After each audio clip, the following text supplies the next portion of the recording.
అధ్యాయము 1-8 చదువుకున్నాం. నా ప్రియుని గూర్చి పాడేదను వినుడి, అతని ద్రాక్ష తోటను బట్టి నాకిష్టుడైన వాని గూర్చి పాడేదను వినుడి. సత్వ భూమి గల కొండ మీద నా ప్రియునికొక ద్రాక్ష తోట ఉండెను. ఆయన దానిని బాగుగా త్రవ్వి రాళ్లను ఏరి అందులో శ్రేష్టమైన ద్రాక్ష తీగలను నాటించెను. దాని మధ్యను బురుజు ఒకటి వేయించి ద్రాక్ష తొట్టిని తొలిపించెను. ద్రాక్ష పండ్లు ఫలింపవలనని ఎదురు చూచుచుండెను, కాని అది కారు ద్రాక్షలు కాచెను. కావున యెరూషలేము నివాసులారా, యూదా వారలారా, నా ద్రాక్ష తోట విషయము నాకు న్యాయము తీర్చవలనని మిమ్మును వేడుకొనుచున్నాను. నేను నా ద్రాక్ష తోటకు చేసిన దానికంటే మరేమి దానికి చేయగలను? అది ద్రాక్ష పండ్లు కాయనని నేను కనిపెట్టినప్పుడు అది కారు ద్రాక్షలు కాయట కారణమేమి? ఆలోచించుడి. నేను నా ద్రాక్ష తోటకు చేయబో కార్యమును మీకు తెలియచెప్పెదను. నేను అది మేసివేయబడినట్లు దాని కంచెను కొట్టివేసేదను. అది త్రొక్కబడినట్లు దాని గోడను పడగొట్టి దాన్ని పాడు చేసేదను. అది శుద్ధ చేయబడదు, పాలతో త్రవ్వబడదు. దానిలో గచ్చ పొదలను బలురక్కసి చెట్లను బలిసి ఉండును. దాని మీద వర్షింపవలదని మేఘములకు ఆజ్ఞనిచ్చేదను. ఇశ్రాయేలు వంశము సైన్యములకు అధిపతియగు యెహోవా ద్రాక్ష తోట, యూదా మనుషులు ఆయనకిష్టమైన వనము. ఆయన న్యాయం కావాలనని చూడగా బలాత్కారము కనబడెను, నీతి కావాలనని చూడగా రోదనము వినబడెను. స్థలము మిగలకుండా మీరు మాత్రమే దేశంలో నివసించున్నట్లు ఇంటికి ఇల్లు కలుపుకొని పొలమునకు పొలము చేర్చుకొను మీకు శ్రమ. బట్టి ప్రశస్తమైన నీ సన్నిధానంలో వధింపబడిన గొర్రెపిల్ల రక్తానికి ఎంత స్తుతించాము కూడా తక్కువే ప్రభా. నూతన ఆత్మలను మీరు ఉజ్జీవింపజేస్తున్నారు, బలపరుస్తున్నారు, ధైర్యపరుస్తున్నారు. అందుకు మేము స్తుతిస్తున్నాం. మీ వాక్యం ద్వారా స్వస్థపరచండి, వాక్యం ద్వారా ధైర్యపరచండి, వాక్యం ద్వారా బలపరచండి, వాక్యం ద్వారా స్థిరపరచండి, వాక్యం ద్వారా అల్ప విశ్వాసం, అవిశ్వాసం, అధైర్యం ఏ స్థానంలో గద్దించి పాదాలుగా బంధించమని ప్రార్థిస్తున్నాం. దేవా, చిన్న బిడ్డలు చెప్పిన లేఖన భాగాలు వారి జీవితంలో ఫలవంతంగా, వెలుగు బాటగా, నీతి మార్గంలో, సత్య మార్గంలో, జీవ మార్గంలో, మీకు ఇష్టమైన మార్గంలో, మీరు కోరుకున్న మార్గంలో వారు నడవడానికి వారు చేపట్టుకొని మీరు నడిపిస్తున్నారు. అందుకు మేము స్తుతిస్తున్నాం. దేవా, మీ దక్షిణ హస్తం, మీ కుడి హస్తం, మీ పరిశుద్ధ బాహువు, మీ గాయపడిన హస్తం ఇక్కడ చేరిన ప్రతి ఒక్కరికి తోడై ఉండదు కాక. దేవా, వారి ప్రతి పనిని మీరు ఆస్వాదించేందుకు మేము స్తుతిస్తున్నాం. జ్ఞానానికి బలాభివృద్ధి నందుచు ఈ జీవన యాత్రలో పయనించడానికి మీ జ్ఞానం ఇచ్చిన దేవా స్తోత్రం. దేవా, చదవన్న లేఖన భావన ఆశించి విరించి మా అందరి జీవితంలో మీరు ఫలింపచేయమని ప్రార్థిస్తున్నాం. వాక్యంలో వాక్యంగా మీరు మార్చమని ప్రార్థిస్తున్నాం.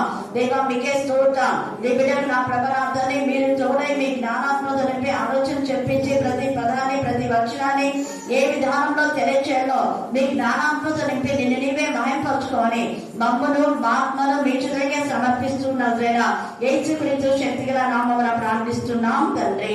ఆమేన్, ఆమేన్, ఆమేన్. ప్రార్థన చేస్తున్నాం.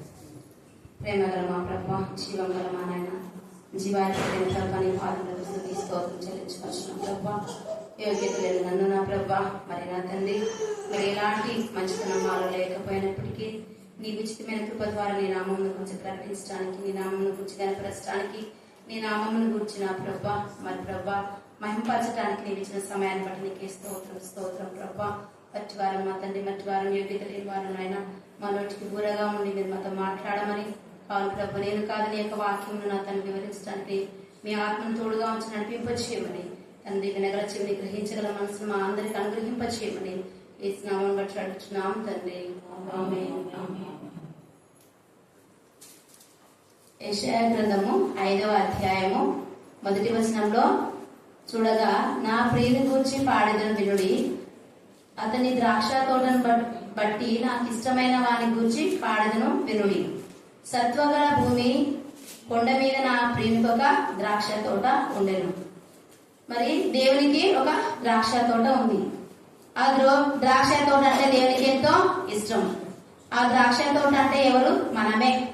మన ద్రాక్ష తోటలో నువ్వు నేను ప్రతి ఒక్కరము మరి నాటబడి ఉంటున్నాం. మరి మనం అంటే ఆ ద్రాక్ష తోటను అంటే ఆయనకి ఎంతో ఇష్టం అంట. ఆ ద్రాక్ష తోటను బట్టి ఆయన మరి పాడెదను వినుడని చెప్తున్నాడు. సత్వగల భూమి గల కొండ మీద నా ప్రియునికి ఒక ద్రాక్ష తోట ఉంది. అంటే ఆ భూమి చాలా సత్వగలది. ఏ విత్తనం విత్తనో అది ఫలించే మరి శక్తి, ఫలించే మరి తిరిగి మరి ఏ విత్తనం విత్తినప్పటికీ ఆ విత్తనం తిరిగి మరి ఫలించి ఇవ్వగలదన్నమాట. మరి కొన్ని భూములు ఉంటాయి, కొన్ని సత్వగల భూములు ఉంటాయి, కొన్ని చవుడు భూములు ఉంటాయి, కొన్ని అయితే ఏమిటికి పనికిరాని భూములు ఉంటాయి. కానీ యేసు ప్రభుల వారు ఒక సత్వగల భూమిగా మనకు ఉంటున్నాడు. మరి క్రీస్తు అనే బండ మీద మనము కట్టబడి ఉంటున్నాం. మరి ఆ యొక్క దేవుని యొక్క సత్వగల భూమిలో మనము నాటబడిన వారమై మరి ఆ ద్రాక్ష తోట ఉంటుందంట. మరి ఆ ద్రాక్ష తోటలో నువ్వు నేను ఫలిస్తున్నామా? మరి మనము మన హృదయంలో దేవునికి దూరంగా ఉంచి మరి పైకి భక్తి గల వారి వలె ఉంటూ మరి ఎంతో మరి వినయ విధేయతలు కలిగి మనము నటించకూడదు. కానీ మన హృదయానుసారము మన హృదయంలో ఎరిగిన దేవుడు ఆయన. మరి మన హృదయ ఆలోచనలు ఎరిగిన దేవుడు ఆకాశమందుని ప్రతి నరుని పరిశీలిస్తున్నాడు. మన హృదయంలో ఏముందో కూడా ఆయన తొంగి చూస్తాడంట. ఎవరు చూస్తారులే, నాకేం లేనే. మరి అలాంటి ఆలోచనలు మనలో నుండి మనం తీసివేసుకొని మరి మనల్ని ఆ ద్రాక్ష తోటలో దేవుడు మనల్ని నాటినప్పుడు మనము శ్రేష్టమైన ద్రాక్ష తీగలుగా మరి నాటాలని మరి ఫలించాలని దేవుడు మన ఎడల ఆశపడుతున్నాడు. మరి దానికి దాని మధ్య బురుజు ఒకటి వేయించి ద్రాక్ష తొట్టిని తొలిపించినాడంట. మరి అక్కడ చేనికైతే పొలంలోకైతే ఏమేమి కావాలో అన్ని మరి నీళ్ళను కడతారు కదా, మరి మందుని వేస్తారు. దానికి ఏమన్నా చీడ పురుగులు ఉంటే కూడా మరి మందు కొడతారు కదా. అలాగనే మనలో మనకు మరి మంచి కాపరిగా దేవుడు ఉంటూ మనకి ఏది అవసరమో దాన్ని మరి నీళ్ళలాగా ఉంటూ మనల్ని మరి తన వాక్యం ద్వారా మన దప్పిక తీరుస్తాడు. మరి ఏదైనా మరి అపాయంలో వచ్చినప్పటికీ మరి మరి యేసయ్య వాక్యం అని బుంజు వేసి మన చుట్టూ ఒక కంచెను వేస్తాడు. మరి ఆ ద్రాక్ష తొట్టిని కూడా మన కొరకు తొలిపించి మనం ఫలించాలని ఆయన మనము మన జీవితాలు ఏ విధంగా ఉండాలి, మనము ఏమైనా ఫలిస్తున్నామా లేకుంటే ఫలించకుండా అట్లే ఉండమని ఆయన మనల్ని చూస్తున్నాడు. ద్రాక్ష పండ్లు ఫలింపవాలని ఎదురు చూస్తూ ఉన్నాడట. మన ఎడల మరి నా బిడ్డ ఏ విధంగా ఫలిస్తుంది, నాలో జీవిస్తూ మరి ఏదైనా మంచి ఫలములు ఫలిస్తుందా లేదా అని ఆయన మన కొరకు అన్ని సమస్తము మనకి ఇచ్చినాడు. మరి నరుని కొరకు ఆకాశ విశాలమును మరి సూర్యచంద్ర నక్షత్రమును కలుగజేసి అది మంచిదైనట్టుగా దేవుడు చూచి మరి నరుని సృష్టించాడు. నరుని సృష్టించిన తర్వాత ఆయన ఎంతో సంతోషపడ్డాడు. మరి నా పోలికగా నిర్మించిన నా బిడ్డలు నా కొరకు ఫలించాలని మరి లోకంలోకి వెళ్లి మరి నా నామం పెట్టబడిన ఈ బిడ్డలు నా కొరకు మరి ఫలింపజేయాలని ఆయన ఎంతో మన ఎడల ఎదురు చూస్తున్నాడు. కానీ అది కారు ద్రాక్షలు కాసిందంట. మరి ఈ లోకంలో మనం జీవిస్తున్నప్పుడు యేసయ్య మరి ద్రాక్ష తోటలో మరి ఆయన తోటగా ఉంటుండగా ఆయన తీగ వలె మనము మరి ఫలించకుండా కారు ద్రాక్షలు కాస్తున్నందుకు ఆయన నాకు న్యాయం తీర్చుడని ఆయన మన కొరకు మరి దేవుని ఎదుట విజ్ఞాపన చేస్తున్నాడు. కావున యెరూషలేము నివాసులారా, యూదా వారులారా, నా ద్రాక్ష తోట విషయమే నాకు న్యాయం తీర్చవాలని మిమ్మల్ని వేడుకొచ్చున్నాను అంటున్నాడు. మరి ఆ ద్రాక్ష తోటకు నేను ఏమేమి వేసినాను అన్ని వేసినాను కదా. నీళ్లు కట్టాను, మంచి భూమిలో ఆ యొక్క ద్రాక్ష తోటలు నాటినాను. మరి దానికి ఏది అవసరమో నీటి అయితేనేమి మందు అయితేనేమి మరి చీడ పురుగులు రాకుండా కంచెను కూడా వేసి మరి మందులు వేసిన అన్ని సమస్తము సమకూర్చున్నాను నా బిడ్డలకు. మరి నా బిడ్డలు ఫలించకుండా కారు ద్రాక్షలు ఏలా కాచినావని దేవుడు నాకు న్యాయం కావాలని వేడుకుంటున్నాడు. మరి నువ్వు నేను కూడా ఇది ఎన్నో సంవత్సరాలుగా వాక్యం వింటున్నాం, ఎన్నో సంవత్సరాలుగా పాటలు పాడుతున్నాం. కానీ అక్కడే ఉండకుండా మనల్ని మనము సరి చేసుకుని వాక్యం ద్వారా మరి దేవుని కొరకు మనం ఫలించేవారుగా మరి దేవుని బిడ్డలకు మరి వాక్యం చెప్పేవారుగా ఎంతో మంది రక్షణ లేక పడించున్నారు. మరి మనం మాత్రమే తెలుసుకొని ఆయన రక్షణలో ఆనందించేదానికంటే మనం తెలిసిన యొక్క యేసయ్య నామమును మరి ఇతరులకు చెప్పేవారుగా ఇతరులు మరి రక్షింపబడటానికి మనము మరి ప్రయాసపడుతున్నామా, మనల్ని మనము సరి చేసుకోవాలి. నా ద్రాక్ష తోటకు చేసిన దానికంటే ఇంకా నేను ఏమి చేయగలనని దేవుడు మరి తనలో తాను అనుకుంటున్నాడు.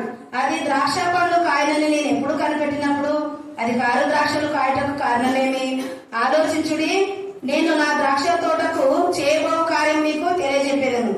ఇంకా దేవుడు ఎదురు చూస్తున్నాడు మన కొరకు. మరి ఇప్పుడు 2026 సంవత్సరంలో మనము అడుగు పెట్టేసినాం. కానీ మంచితనం ఉందా? మరి ఇంకా ఎవరినైనా ఒక ఆత్మనైనా రక్షింపబడడానికి మనం కారణమయ్యామా? మరి రక్షించబడకుండా ఎంతో మంది ఆ యొక్క చెవులుండి వినలేని విగ్రహం ఎదుట ప్రలాపిస్తూ రోదన చేయనప్పుడు మరి యేసు నామంలో మాత్రమే రక్షణ కలదు. మరి ఆయన నామం ద్వారానే మనం పరలోక రాజ్యానికి వారసులు అవుతామని ఎవరినైనా ఒక ఆత్మనైనా మనం రక్షించామా? మరి మన జీవితాల ద్వారా మన దేవుడు మహిమపరచబడుతున్నాడా అని మనల్ని మనం పరిశీలన చేసుకొని ఇంతవరకు ఎలాంటి జీవితం జీవించావో అది తీసివేసుకొని ఆయన వాక్యము ద్వారా మనల్ని మనం సరి చేసుకుని దేవుని కొరకు ఫలించే వారంగా మనం ఉండాలని మరి దేవుడైతే ఆయన ఆలోచించండి అంటున్నాడు. నేను నా ద్రాక్ష తోటకు చేయబో కార్యం మీకు తెలియజెప్పేదను, నేను అది మేసివేయబడినట్లు దాని కంచెను కొట్టివేస్తాను అంటున్నాడు. మరి దేవుడు మనకు కూడా ఒక సమయం ఇస్తుంటున్నాడు. మరి ఆయన తన రక్తం ద్వారా మనల్ని కడిగి నా బిడ్డ ఇంకా రక్షింపబడి మరి ఇంకా యొక్క పాపంలోనే ఉండకుండా ఫలిస్తుందేమో అని మన వేళ ఆయన ఆశ కలిగి నిరీక్షణతో దేవుని వేడుకుంటున్నాడు. ఇంకా ఒక సంవత్సరం అయ్యా, ఈ సంవత్సరం ఫలిస్తుందేమో, ఇంకా కొద్ది కాలము చూద్దామని ఆయన మరి విజ్ఞాపన చేస్తున్నాడు మన కొరకు. మరి ఏం చేస్తున్నాడు దేవుడు? మనకు టైం ఇచ్చినాడు. ఆ టైం అయిపోయినప్పుడు దేవుడు ఏం చేస్తాడు చూడండి. అది ఆలోచించుడు, నేను నా ద్రాక్ష తోట చేయబో కార్యం మీకు తెలియజెప్పింది అంటున్నాడు. నేను అది మేసివేయబడినట్లు దాని కంచెను కొట్టివేస్తాను అంటున్నాడు. మరి ఏదైనా ఒక చెట్టు ఉంది అనుకోండి, దాని కంచె వేసేది అట్లే ఫలిస్తుంది. కానీ ఆ కంచె తీసేస్తే ఏమంటే మేసిపోతాయి కదా. అలాగనే మన జీవితాలకు మన బ్రతుకులకు మరి దేవుడు వాక్యమైన కంచెను తీసివేసినప్పుడు మరి మనము ఏమైపోతామో మనకైతే తెలియదు. మరి ఆయన వాక్యము ద్వారా మరి ఆయన జీవమైన మాటల ద్వారా మాత్రమే మనం ఫలిస్తాం. మరి ఆ విధంగా కాకుండా దేవునికి దూరంగా ఉండి మరి వీనే విడిచిపెట్టి వారమై ఉంటే ఆయన నీలో ఏ మంచితనం లేదు, ఎలాంటి ఫలం లేదు. కాబట్టి మరి నీ చుట్టూ వేసిన ఆకంచెను నేను కొట్టివేస్తాను అంటున్నాడు. అట్లా కొట్టివేస్తే మనము ఎలాంటి బ్రతుకు జీవిస్తామో మనకైతే తెలియదు. దేవుని ఉగ్రత మన మీదకి వస్తుంది. అది త్రొక్కబడినట్లు దాని గోడను పడగొట్టి దాను పాడు చేస్తాను అంటున్నాడు. మరి దేవునికి కోపం వచ్చినప్పుడు దేవుడైతే ప్రేమ గల తండ్రి, జాలి గల దేవుడు. ఆయన మనము త్రొక్కివేయబడినట్లు మనం మరి త్రొక్కివేయడం అంటే అందరు తొక్కేసి మనం ప్రాణంతో ఉండము. ఆ గోడను పడగొట్టి దాను పాడు చేస్తాను అంటున్నాడు. అలాంటి దేవుని ఉగ్రతకు కోపములకు మనం గురి కాకుండా తన వాక్యం ద్వారా మరి మనల్ని మనము సరి చేసుకుని ఫలించే ద్రాక్ష తోటలో తీగలోనే ఉండి ఆయన కొరకు మనం ఫలించాలి. అది శుద్ధి చేయబడదు, పారతో త్రవ్వబడదు. మరి శుద్ధి చేయకుండా పారతో త్రవ్వబడకుండా ఉంటే పొలం ఎట్టుంటది కదా, దాన్ని శుద్ధి చేసి కలుపు తీసి పారతో త్రవ్వి దాన్ని నీటిని కట్టినప్పుడు అది మంచిగా పచ్చగా ఏ విధంగా ఫలిస్తుందో మరి అలాంటి ఏమి చేయకుండా త్రవ్వబడకుండా మనకు మరి దేవుని వాక్యం లేకుండా మరి దేవుని యొక్క కంచె లేనప్పుడు మనము ఏ విధంగా ఉంటామో మన జీవితాలు భయంకరంగా ఉంటాయి. దానిలో గచ్చపొదలను బలరక్కసి చెట్లను బలిసి ఉండును. మరి మన హృదయము ఇలాంటి గచ్చపొదల్లాగా బలరక్కసి చెట్టులాగా ఉండకుండా దేవుని ప్రేమను కలిగిన వారమే దేవుని వాక్యముతో మనం జీవిస్తూ ఆయన కొరకు ఫలించాలి. దాని మీద వర్షింపవలదని మేఘములకు ఆజ్ఞయిస్తాడంట దేవుడు. మరి వర్షం కూడా వద్దు, మేఘములకే ఆయన ఆజ్ఞయిస్తాడంట. చూడండి, ఆ విధంగా దేవుని ఉగ్రతకు గురి కాకుండా మన జీవితాలను మనము సరి చేసుకోవాలి. ఇశ్రాయేలు వంశము సైన్యములకు అధిపతి యెహోవా ద్రాక్ష తోట, యూదా మనుషులు ఆయనకి ఇష్టమైన మనము ఇష్టమైన వారంగా ఆయన మనమంటే ఆయనకి ఎంతో ప్రేమ ఇష్టమైనది. మరి ఆయన న్యాయము కావాలని చూడగా బలత్కారము కనబడను.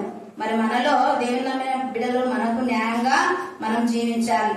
కానీ మరి హృదయం దూరంగా ఉంచుకొని మన హృదయంలో ఇలాగా ఏమేమి గచ్చపొదలు బలరక్కసి చెట్లలాగా మన హృదయంలో ఘోరమైన ఆలోచనలు తలంపులు పెట్టుకొని మరి దేవుని స్తుతిస్తే దేవుడు ఆ యొక్క ప్రార్థన గాని ఏదైనా ఆయన ఆలకించాడు. ఆయన న్యాయం కావాలని చూడగా మనలో బలత్కారము ఉండకూడదు. మనలో మరి న్యాయంగా మనము జీవించితే ఆయనకు ఇష్టము. నీతి కావాలని చూడగా రోదనము వినబడను. మరి ఇతరులను బాధించే వారుగా మన ఎడల ఇతరులు బాధపడకుండా మనము దేవుని నమ్మిన బిడ్డలకు మరి శాంతి సమాధానము ఉండాలి. స్థలము మిగలకుండా మీరు మాత్రమే దేశంలో నివసించినట్లు ఇంటికి ఇల్లు కలుపుకొని పొలము చేర్చుకొను మీకు శ్రమ. మరి మనము జీవించినంత కాలంలో ఎవరిది ఏమీ తీసుకోకూడదు. మరి మనమే ఇతరులకు ఇచ్చే వాళ్ళగా ఉండాలి. కానీ మరి ఇది నాది అది నాది ఇది నాది వద్దు, ఏది మన ఎంట రాదు. కాబట్టి మనము మన జీవితాల ద్వారా మరి దేవుడి యొక్క ద్రాక్ష తోటలో నువ్వు నేను ఫలించే వారంగా ఉండాలని దేవుడు మనతో ఈ యొక్క రాత్రికాల సమయంలో మాట్లాడుతున్నాడు. మత్తయి సువార్త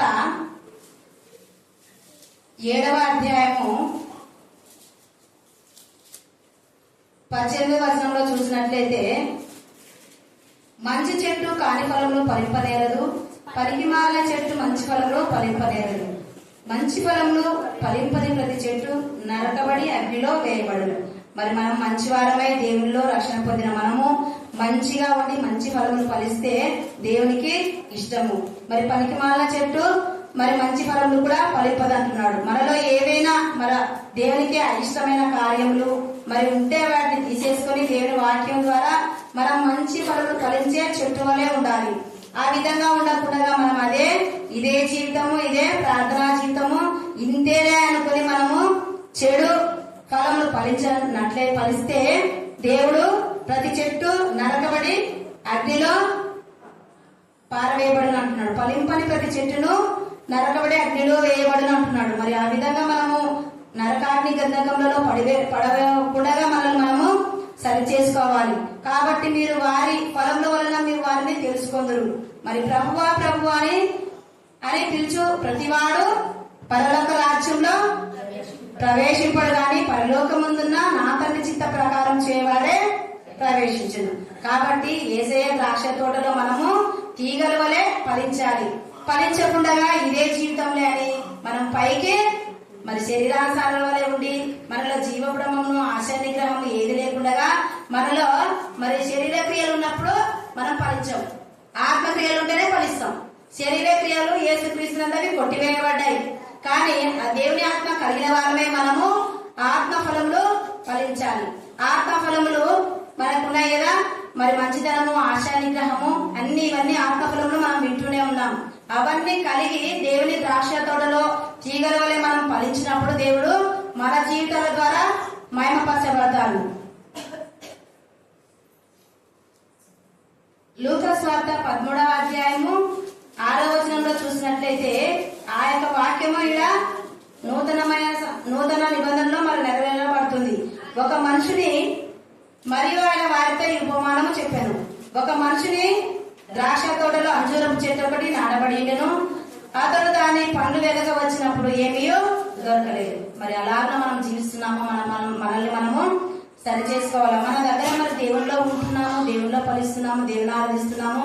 మరి ఏదైనా ఒక ఆత్మఫలమైన మన దగ్గర ఉందా అని మనల్ని మనము పరిశీలన చేసుకోవాలి. నువ్వు నేను ప్రతి ఒక్కరము మనం పరిశీలన చేసుకుని దేవుల్లో ఫలించే వారంగా ఉండాలని ఈ యొక్క రాత్రికాల సమయంలో దేవుడు మనతో మాట్లాడుతున్నాడు. అతడు దాని పండ్లు వెనక వచ్చినప్పుడు ఏమీయో దొరకలేదు కనుక అతడు ఇదిగో 3 ఏళ్ల నుండి నేను ఈ అంజూరపు చెట్టును పండ్లు వెతుకుతున్నాను, కానీ అది ఏమీయో దొరకలేదు, దీనిని నరికివేయమని మరి దేవుడు మనము ఫలించకుండా మరి ఆ విధంగానే మనం జీవించినప్పుడు మరి దేవునికి మన ఎడల కనికరగల తండ్రి కాబట్టి ఆయన చూస్తా ఉంటాడు. ఇంకేదైనా పనం ఫలిస్తాయా, ఇది ఒక సంవత్సరం చూడండి మరి దేవుని ఎదుట ఆయన మరి అడుగుతున్నాడు. ఇది ఒక సంవత్సరం చూడనిద్దాం. ఈ యొక్క భూమి ఎలా వ్యర్థమైపోవాలి ద్రాక్ష తోట మనతో చెప్తున్నాడు. అయితే వాడయ్యా నేను దాని చుట్టూ త్రవ్వి ఎరువు వేయమట్టుకు ఈ సంవత్సరం ఉండలేము, అది ఫలించినా సరే లేని ఎడల నరికి వేయించమని అతనితో చెప్పాను. మరి మనము మరి ఇన్ని సంవత్సరాలుగా దేవుని వాక్యం వింటూ ఇన్ని రోజులుగా మనము ఆయన ఆరాధన చేస్తూ మరి ఎలాంటి ఫలములు లేని వారంగా జీవిస్తే ఆయన మరి తన యొక్క మరి ఫలింపని ప్రతి తీగను నరకాగ్ని గంధకంలో వేస్తానని, ఈ సంవత్సరము ఫలించినా సరే లేని ఏడులో దాన్ని నరికి వేస్తానని దేవుడు మనతో మాట్లాడుతున్నాడు. మరి అలాగా ఉండకుండా మనము దేవుని కొరకు ఫలించే వారంగా ఉంటూ దేవుని యొక్క ఆత్మఫలములైన మరి ఆత్మఫలములు కలిగి మనం ప్రార్థిస్తూ ఆయన గణపరుస్తూ ఆయన ఆరాధన చేస్తూ మరి ఆత్మతో సత్యంతో ఆరాధించి మరి పైకి భక్తి గల వారి వలె ఉంటూ మరి దేవుని యొక్క శక్తిని ఆశ్రయించని వారంగా ఉండకుండా అలాగా ఉంటే మరి దేవుడు మరి మనల్ని నరికి వేయించే గుంపులో ఉంటాం.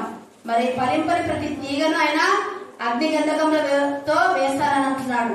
మరి మనల్ని కూర్చి మరి భూమి ఎలా వ్యర్థం కావాలను దీన్ని ఫలించదు కాబట్టి నరికివేయండి దేవుడు మాట్లాడుతున్నాడు. అలాంటి మాటలు రాకమునిపే మరి బుద్ధి గల కన్యకలు, బుద్ధి లేని కన్యకలు మరి ఏ విధంగా ఉన్నారో మనం కూడా ఆ విధంగా బుద్ధి గల కన్యకల వలె మనల్ని ఈ సంవత్సరమైన మనము దేవుని కొరకు ఫలించే వారంగా ఉంటూ మనలో ఉన్నటువంటి ప్రతి క్రియలను మనం సరి చేసుకుని దేవుని కొరకై వాడబడుతూ దేవుని విశ్వాసం కలిగిన బిడ్డల వలె మనం జీవించాలని ఈ కొద్ది విన్నపం ద్వారా మరి దేవుడు మనతో మాట్లాడుతున్నాడు. మరి ఏదైనా తప్పులుంటే క్షమించమని మరి అక్కగారిని అంటున్నాను. అంశం తీసుకుని సునంద బాగా ధ్యానం చేసింది. ఇక్కడ దేవుడి యొక్క ద్రాక్ష తోట. మనము వేరే వాళ్ళ తోటలో మన ఇష్టానుసారంగా లాక్కోకూడదు.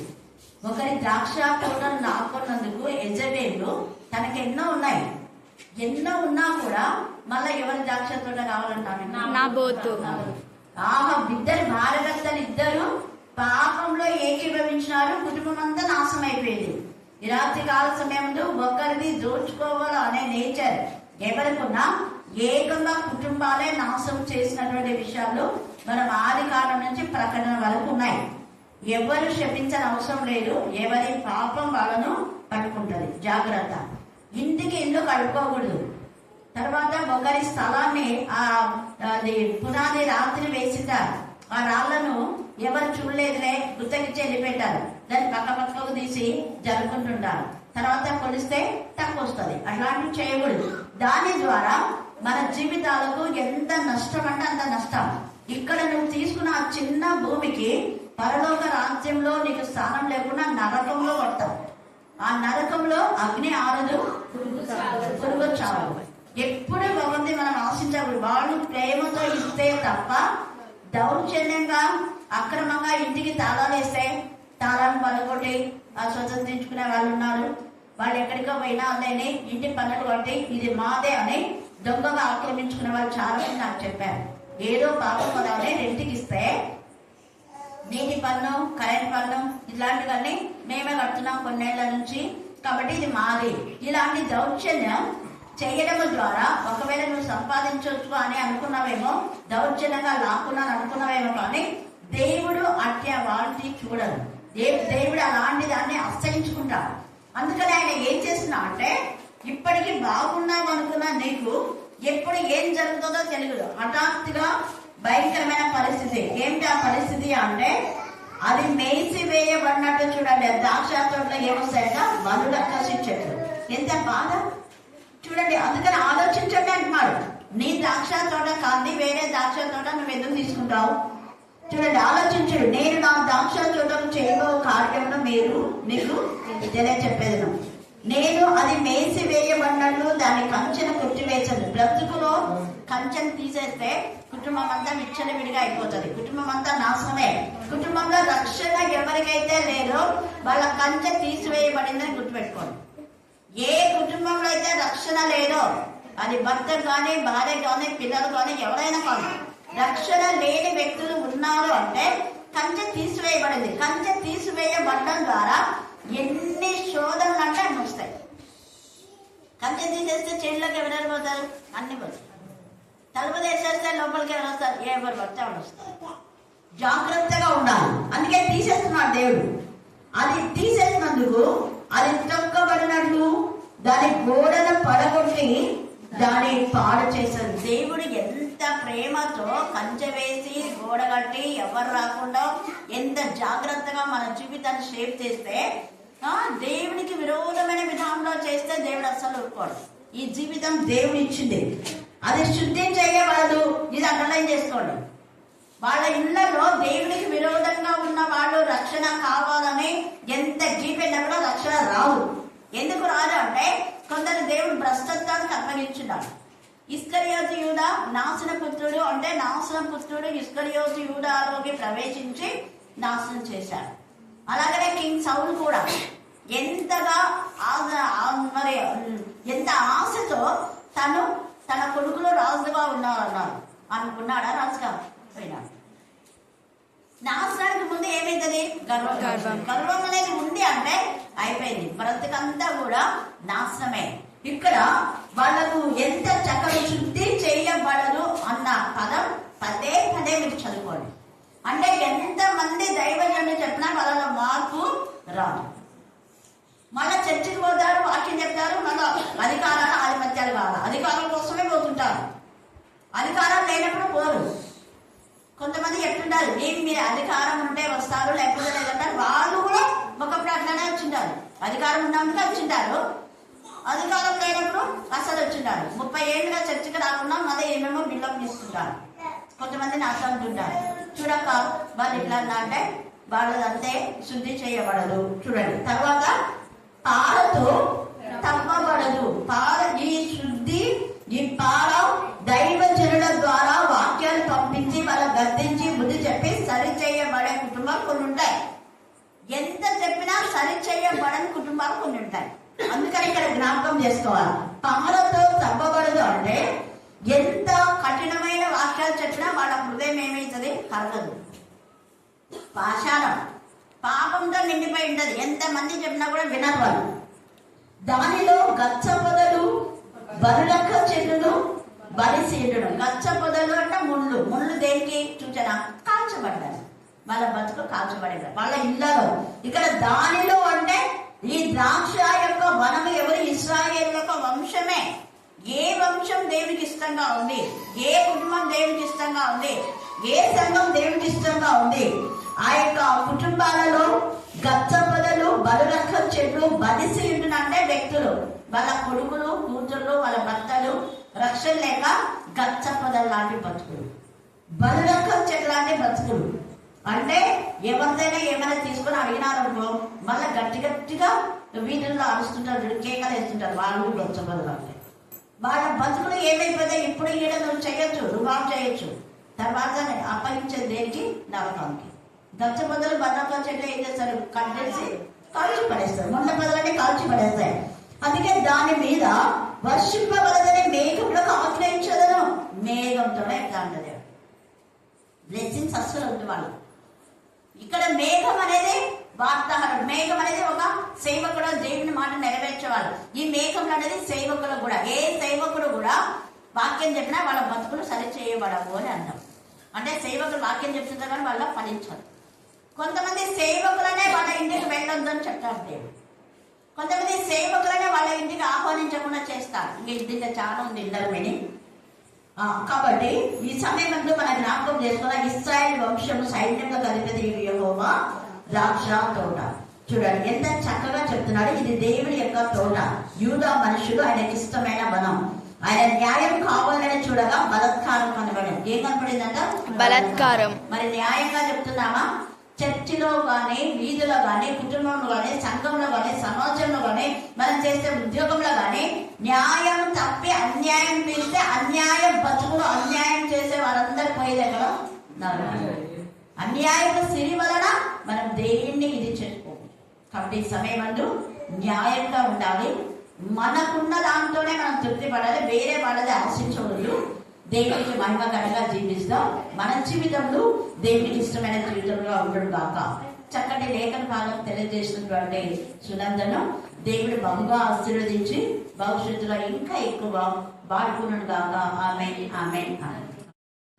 దేవుడు ప్రభు పరిశుద్ధుడు పరిశుద్ధుడు పరిశుద్ధుడు పరిశుద్ధుడు పరిశుద్ధుని మానక రాత్రి మగలు మేలుకొలేదు యుద్ధం చేసిన మా వంటని కలిగి మా చేతను నీచుల చేతన శివ చేతన ధనవంతుల చేతన దరిద్రుల చేతను పరిశుద్ధుడు పరిశుద్ధుడు పరిశుద్ధుడు పరిశుద్ధుడు పరిశుద్ధుని మానక పొగడపరిచిన మా గొప్ప తండ్రి స్తోత్రం స్తోత్రం స్తోత్రం స్తోత్రం స్తోత్రం అన్న ఈ సన్నిధానంలో నడిపించిన ప్రతి ఒక్క బిడ్డను నన్ను నా భక్తులు అందరినీ నడిపించినందుకు నీ ఆత్మచేత నడిపించినందుకు మీకే స్తుతి మీకే స్తుతి మీకే స్తుతి మీకే స్తుతి మీకే స్తోత్రములు నా ప్రభు నా తండ్రి వచ్చిన వారిని ప్రభు దీవించండి, ఆశీర్వదించి కృపలో భద్రపరుచుకున్నాను. నా ప్రభు మీరు నా వాక్యం విని విడిచిపెట్టకనే ప్రవేశించగల జ్ఞానంలో ఆత్మను సహనంలో ఓర్కెను దయచే తండ్రి.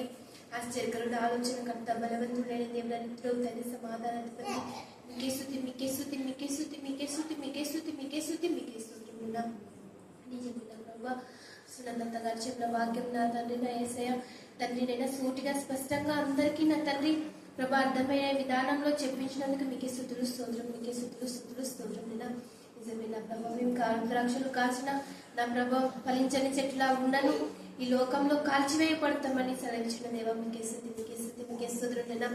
ఎంతో మంది త్రాగబోతులు, తిరుగుబోతులు, వదలబోతులు, మీ సన్నిధికి రాని వాళ్ళు, సోమరిపోతులు నా ప్రభు ఎంతో మంది ఉన్నారు నా ప్రభు. నా తండ్రి ఏం తిందుమా, ఏం త్రాగుమా, ఏం ధరించుకుందుమా అని కూడా ఎంతో మంది ఉన్నారు నా ప్రభు. ఇవన్నీ కారు ద్రాక్షలే కదా ప్రభు, ఇవన్నీ నా ప్రభు ఫలించని చెట్లే కదా నా ప్రభు. నేను ఫలింపచేయండి నా ప్రభు. మీకే స్తుతి, మీకే స్తుతి, మీకే స్తుతి, మీకే స్తుతి, మీకే స్తుతి, మీకే స్తోత్రములు నాన్న నా ప్రభు. నా తండ్రి మేము ఫలించలాగిన నా తండ్రి పరిశుద్ధాత్మ జ్ఞానం చేత, తెలివి చేత జ్ఞానం చేత నింపండి తండ్రి. మీకే స్తుతి, మీకే స్తుతి, మీకే స్తుతి, మీకే స్తోత్రం నిన్న మాలాగా మా పిల్లలు ప్రభా తండ్రి ఇలాగే తండ్రి వంశం నెగడలాగా నీ కృపా సందర్శన చేయండి నా ప్రభా. ద్రాక్ష పండు ఎలా ఖర్చుకొని నా ప్రభా ఫలిస్తుందో ప్రభా మాకు